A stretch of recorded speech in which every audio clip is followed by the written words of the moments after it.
ప్రభువైన యేసుక్రీస్తు యొక్క పరిశుద్ధ నామములో మీ అందరకు అమలాపురం హౌసింగ్ బోర్డ్ క్రీస్తు సంఘము మరియు కాకినాడ బాపూజీ నగర్ క్రీస్తు సంఘముల తరపున సత్య సువార్త అనే మా టీవీ ప్రసారాలకు స్వాగతం తెలియజేస్తూ ఉన్నాను.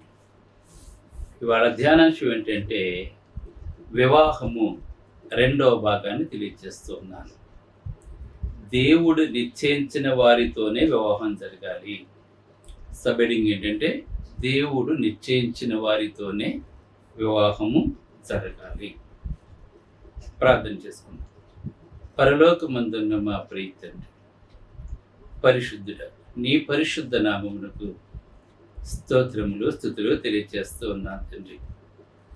ఈవేళ వివాహము రెండవ భాగం, నీవు నిశ్చయించిన వారితోనే వివాహం జరగాలి అని వివరిస్తూ ఉండగా నీవే నాతో ఉండి మాట్లాడమని ఈ ప్రసంగం తండ్రి వివాహానికి సిద్ధమైన బిడ్డలు ఎక్కడైతే ఎవరింట్లో అయితే ఉన్నారో వారి కొరకును, అలాగనే ఈ వివాహం ఎంత గొప్పదో ఈ ప్రసంగం ద్వారా తెలుసుకునేలా చేయమని క్రీస్తు నామములో ఈ ప్రార్థన చేయించున్నాము తండ్రి. ఆమేన్. ధ్యానాంశం ఏంటంటే దేవుడు నిశ్చయించిన వారితోనే వివాహము జరగాలి. ఎందుకు ఈ మాట నేను చెప్తున్నాను అంటే, ఆదాముకి గాఢ నిద్ర కలగజేసి ఎముకని చేసి ఆ ఎముకను స్త్రీగా పెట్టినట్టుగా మనం చూస్తున్నాం. అక్కడ స్త్రీ పెట్టాడు దేవుడు. అయితే ఆ ఎముకే తన భార్య అయింది. అలాగనే ప్రతి పురుషుడు కూడా స్త్రీ దేవుడు వేరొక చాటి పెడతాడు ఆ ఎముకను తీసుకుని వెళ్ళి. అంటే ఇప్పుడు చూడండి, ఆదాము అవలు వాళ్ళకి గర్భం, వాళ్ళకి మళ్ళీ పిల్ల భూమి అంతటా కూడా విస్తరించారండి వాళ్ళకి పిల్లలు. అలాగనే ఎక్కడో ఒక చోట, అంటే తనకు సాటైన సహాయాన్ని దేవుడు ఎక్కడో వేరొక చోట ఉంచుతాడు. ఇది మనం తెలుసుకోవాలి. అందుకే marriages are made in heaven అంటారు. అంటే వివాహాలు పరలోకంలో సిద్ధపరచబడతాయి అని ఒక సామెత కూడా మనకుంది. మనకి ఏ పెళ్ళి అయితే పరలోకంలో నిశ్చయించబడుతుందో, దేవుడు ఏ పురుషుని కొరకు ఏ స్త్రీని అయితే నిర్ణయించాడో ఆ స్త్రీతో వివాహం జరిగినప్పుడు ఆ వివాహం పటిష్టంగా ఉంటుంది, బలమైనదిగా ఉంటుంది, దేవుని నామానికి మహిమకరంగా ఉంటుందండి. వాళ్ళ మహిమకరంగా జీవిస్తూ ఉంటారు. దేవునికి ఎల్లప్పుడూ కూడా కృతజ్ఞతాస్తుతులు చెల్లిస్తూ ఉంటారు. అయితే marriages are made in hell. నరకంలో కూడా కొన్ని పెళ్ళిళ్ళు నిశ్చయించబడుతూ ఉంటాయి. అంటే నరకంలో నిశ్చయించబడటం అంటే ఏంటి అంటే, దేవుని ఆలోచనకు వ్యతిరేకంగా ఎవరైతే వివాహాన్ని చేసుకుంటారో ఆ వివాహాలు నరకంలో నిశ్చయించబడే వివాహాలుగా ఉంటాయి. ముందుగా నరకంలో నిశ్చయించబడిన వివాహానికి ఉదాహరణ ఏంటంటే, వివాహ వ్యవస్థ గురించి మీకు నేను తెలియజేస్తున్నాను. ఆహాబు యెజబెలు చూసినట్లయితే, ఆహాబు ఇజ్రాయేలు సంతానం. ఆహాబు అతను ఇశ్రాయేలీయుడు, ధర్మశాస్త్రం కింద జీవిస్తున్నటువంటి వాడు. దేవుడైన యెహోవాయే, ఆయనే సమస్తాన్ని నిర్మించిన వాడని చెప్పి దేవుని కొలవలసిన వాడు.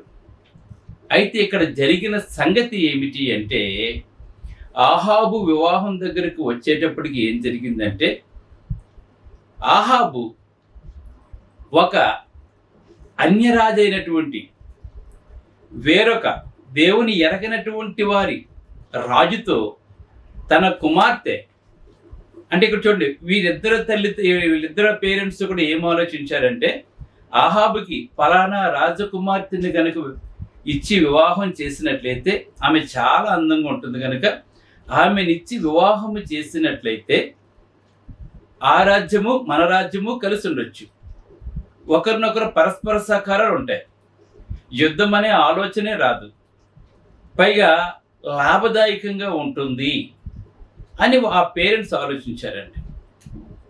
గమనించండి, ఇక్కడ వివాహము అనేది లాభంతో కూడుకున్నది కాదు. అంటే మనకి ఏదో ఆస్తి కలిసి వస్తుందని, లేదంటే భౌతిక సంబంధంగా మనం వాటి గురించి మనం ఆలోచించకూడదండి. వివాహం అంటే, వివాహం అంటే ఒక కుటుంబాన్ని కలపటం, రెండు ఆత్మలను జత చేయటం, కుటుంబంగా. ఇది దేవుని యొక్క ఉద్దేశం. కానీ ఇక్కడ ఇప్పుడు వివాహ వ్యవస్థ ఎలాగుంది అంటే, ఇప్పుడు ఆనాడు ఆహాబు యెజబెలు వివాహం వెనకాల ఎటువంటి ఉద్దేశం ఉందో, ఓకే ఆ రాజకుమార్తెను చేసుకుంటే మనకు ధనం ఎక్కువగా ఉంటుంది, అలాగనే ఆ రాజు సపోర్ట్ మనకు ఉంటుంది, బలం మనకు ఉంటుంది, మన బలం పెరుగుతూ ఉంటుంది,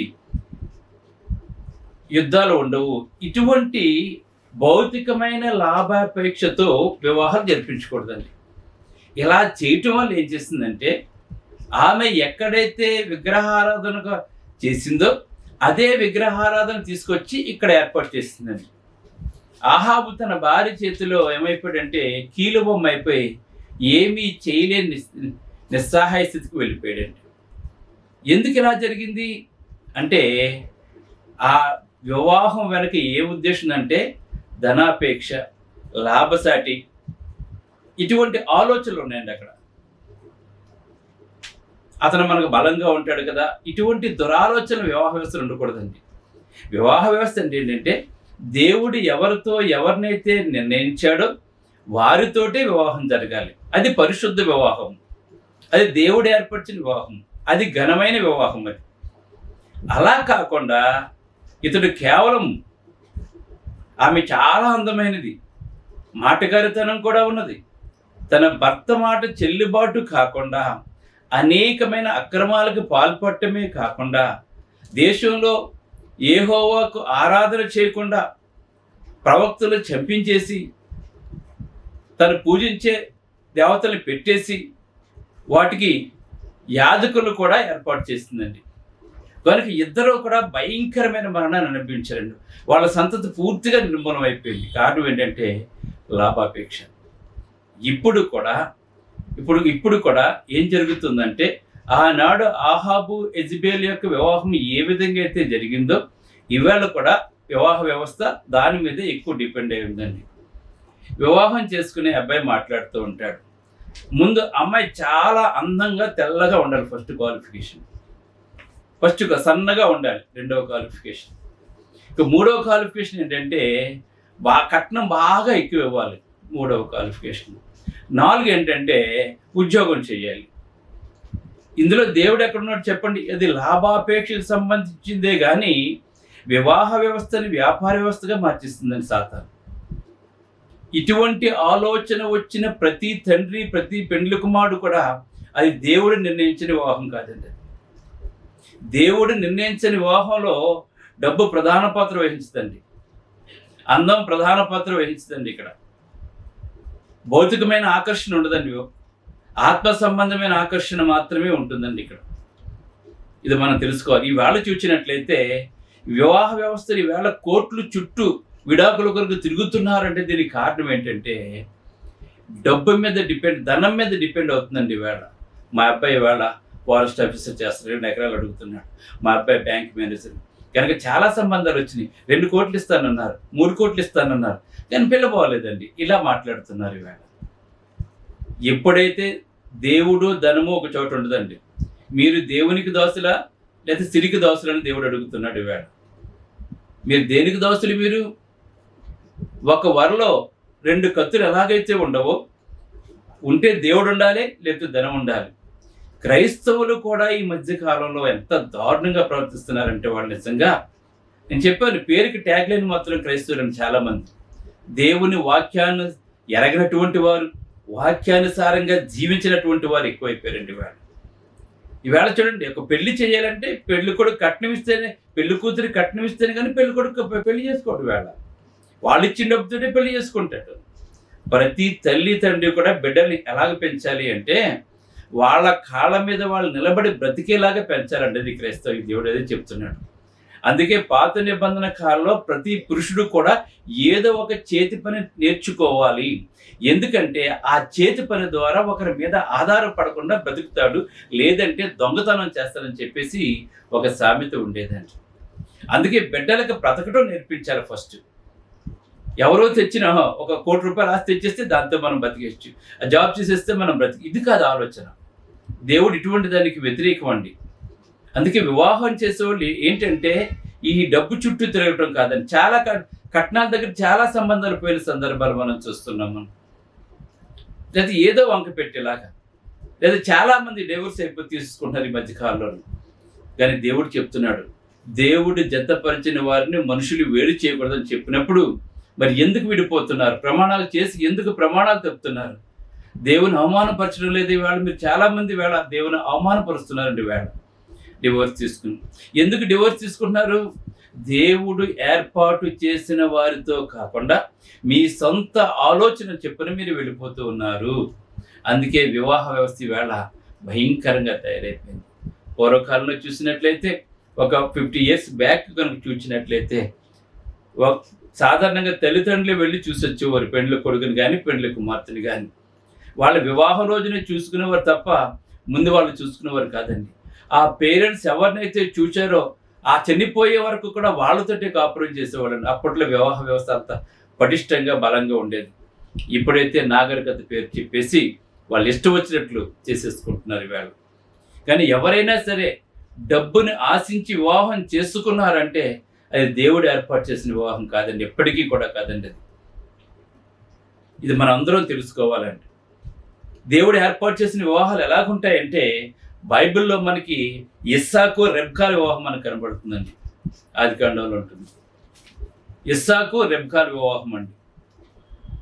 అబ్రహాము ఇస్సాకుకు యుక్త వయసు వచ్చినప్పుడు తన ప్రధాన పనివాడైనటువంటి ఏలియాజర్ని పంపిస్తాడు. ఇప్పుడు నేను వేరే చోట ఉంటున్నాను నేను, కానీ నా స్వజనుల దగ్గరికి వెళ్ళి నా బంధువులలో ఒకరిని నా కుమారునికి వివాహం చేసుకోవడానికి ఆ పెండ్లి కుమార్తెను తీసుకుని రమ్మన్నప్పుడు అబ్రహాం ప్రార్థన చేసి పంపిస్తాడండి అతన్ని.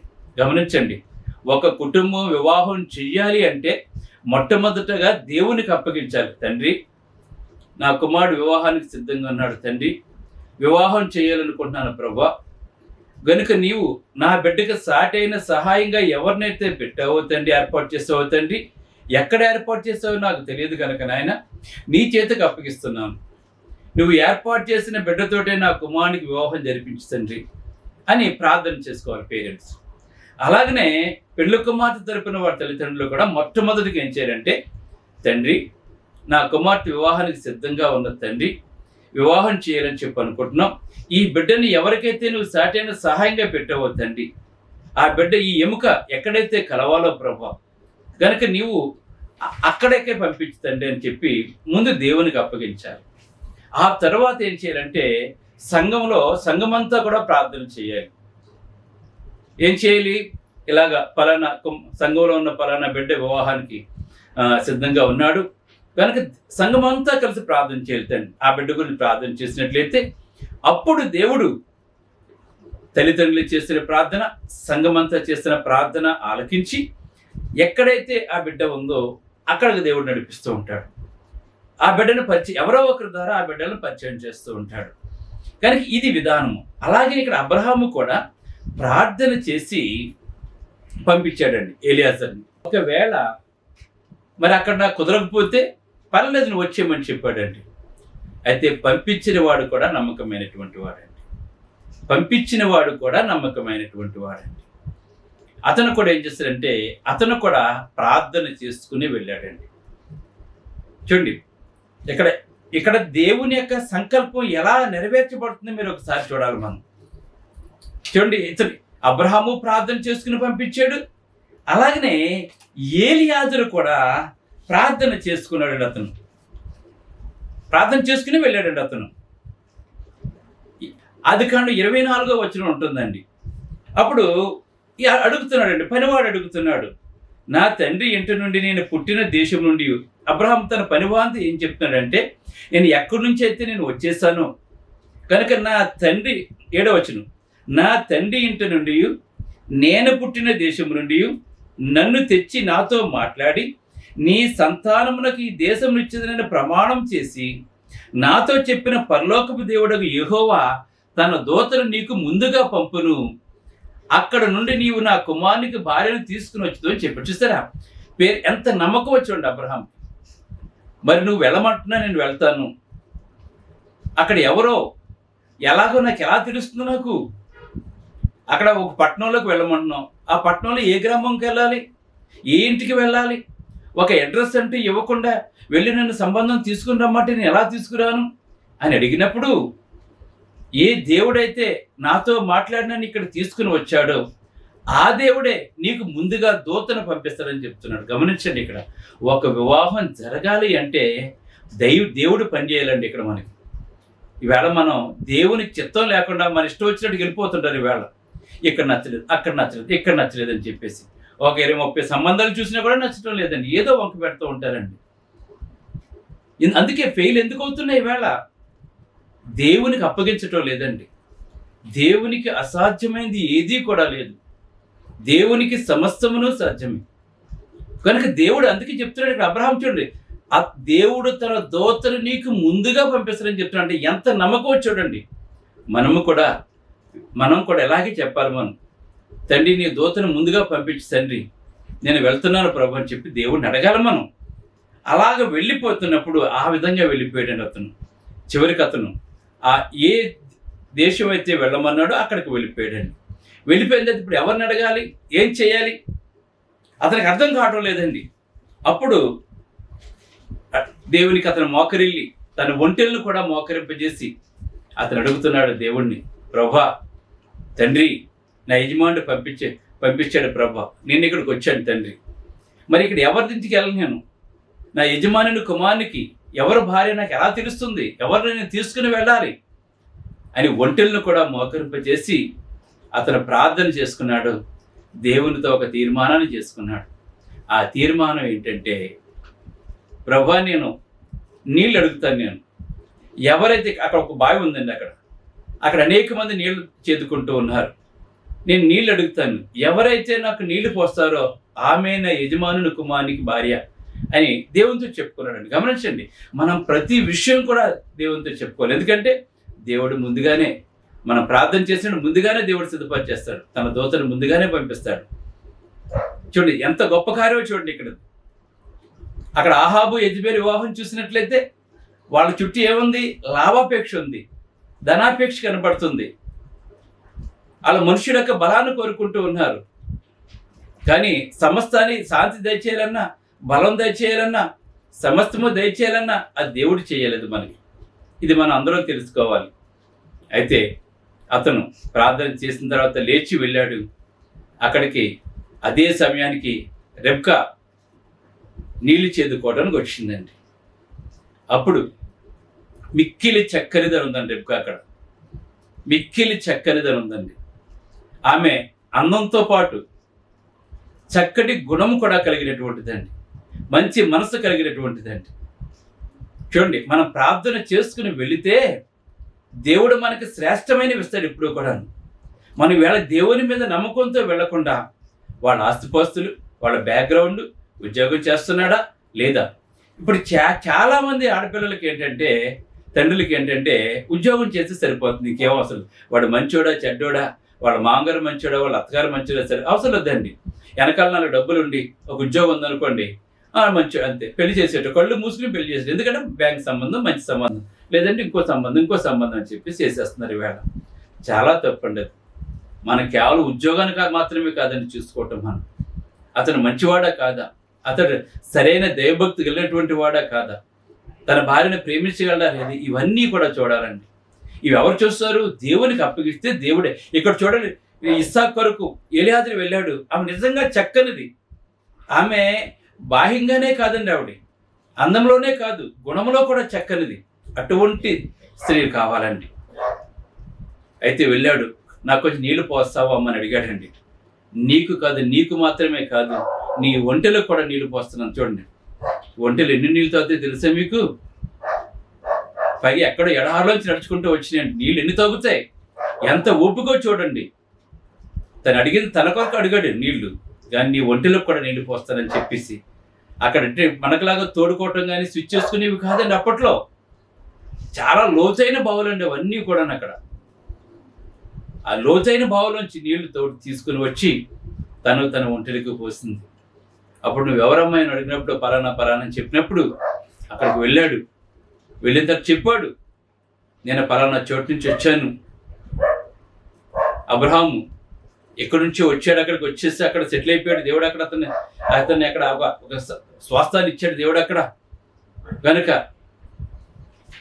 ఇస్సాకు గురించి అబ్రహాం గురించి చెప్పినప్పుడు అడిగాడు, అమ్మ నువ్వు వెళ్తావంటే నాకు ఇష్టమని చెప్పింది. అప్పుడు పెండ్లు కుమారుడే, ఇక్కడ బైబిల్లో చూడండి, పెండ్లు కుమారుడే పెండ్లు కుమార్తె యొక్క తల్లిదండ్రులకి బంగారపు ముక్కు కమ్ములు చెవులకి, అలాగనే వస్త్రాలు, అక్కడ నగలో కూడా ఇచ్చినట్టుగా మనం చూస్తున్నాం.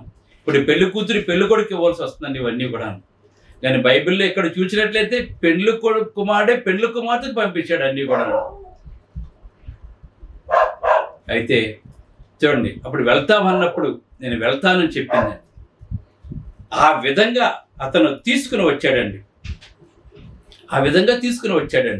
అప్పుడు ఇస్సాకు వివాహం చేశాడండి. చూడండి, మనం దేవునికి అప్పగిస్తే దేవుడు ఎప్పుడూ కూడా శ్రేష్టమైనవి ఇస్తాడు మనకి. ఆ ఇస్సాకి ఒక చక్కటి రూపవతైన గుణవతైన భార్యను దేవుడు అనుగ్రహించాడు. వారి యొక్క సంతానం నుంచి యాకోబు వచ్చాడు. యాకోబు యొక్క సంతానమే ఇశ్రాయేలుగా పిలువబడిందండి. గమనించండి, ఆ సంతానం నుంచి మన ప్రభు అయిన యేసుక్రీస్తు వారు వచ్చారు. గమనించారు, మనం తెలుసుకోవాలి. మనం అందుకే మన ఉద్యోగం ఉందా, ఆస్తి ఉందా, ఇది కాదు మనం చూడవలసింది.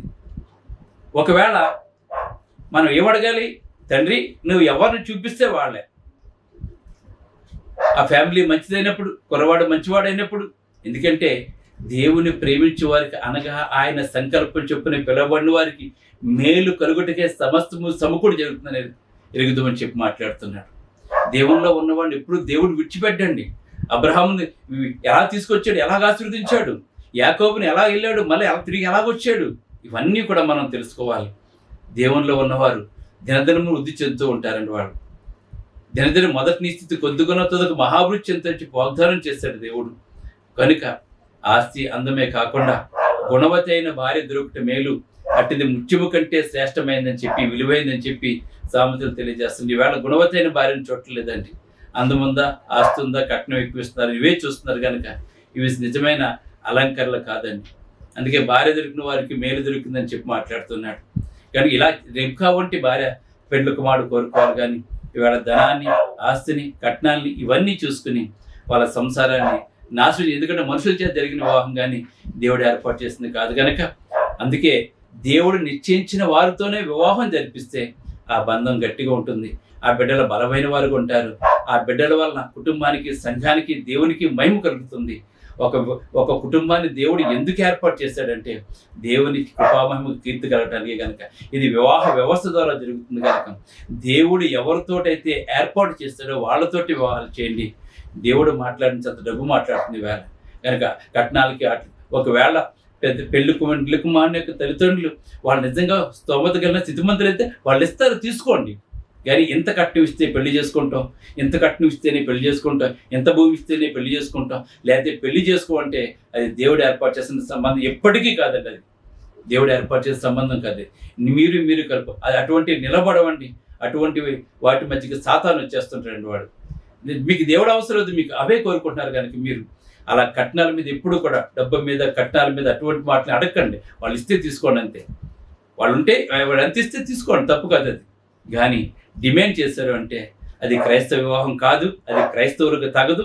అటువంటి వివాహాలను దేవుడు యాక్సెప్టెడ్, గుర్తుపెట్టుకోండి. ప్రార్థన చేసుకుందాం. పరిశుద్ధుడైన తండ్రి, పరలోకమందున్న దేవ, నీ పరిశుద్ధ నామమునకు స్తోత్రాలు తండ్రి. దేవుడు నిశ్చయించిన వారితోనే వివాహం జరగాలి. యెజబేలు అహాబు వివాహం తండ్రి, వాళ్ళ మధ్యలోనే చచ్చిపోయారు తండ్రి, ఘోరంగా చచ్చిపోయారు తండ్రి, చెప్పబడ్డారు తండ్రి. కారణం ఏంటి?